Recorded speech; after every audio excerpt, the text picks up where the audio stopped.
A recent survey showed office space is in big demand in Northwest Arkansas, but some relief is in sight with two new office buildings coming online near the Bentonville Square.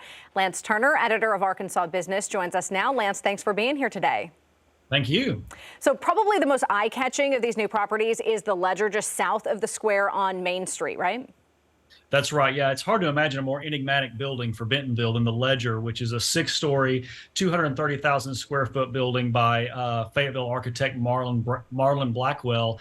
And that's the building that has the ramps that goes up the side of the building where you can actually ride your bicycle or walk to your office space. Property owner Josh Kyle has spent more than $70 million on that property, and tenants are starting to move in over the coming month. So far, 60% of that office space is spoken for. One high-profile tenant, of course, is going to be the Walmart Museum. They announced last week that they're moving into that temporary space, a 4,000 square foot space in that building, while they undergo renovations to their main museum on the Bentonville Square. I know people have wondered whether that demand for office space would change after the pandemic. What are you hearing from developers?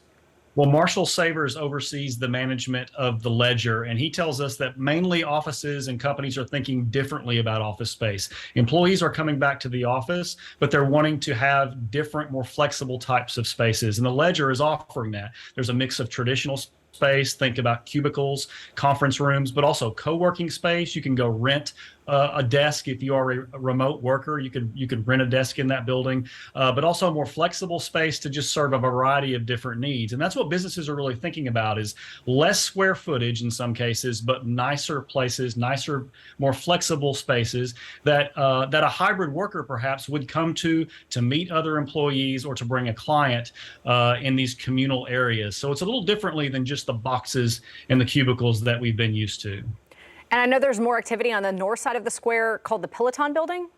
That's right. That's a 5-story, 176,000 square foot building on Northwest A Street. It's kind of parallel to the water tower there. That's a project by the Walton Family Foundation, which spent $4 million over a couple of years to buy that property and build that building. First 3 floors will be retail, restaurants, and office leases, and construction of the shell of that building is set to wrap up in December. And then they'll start bringing in tenants or prospective tenants to look at space and decide how they may want to build out that space and customize it. All right, Lance, thanks so much for joining us today. A lot to look forward to there in downtown Bentonville. And for more business news from our content partners, you can go to arkansasbusiness.com.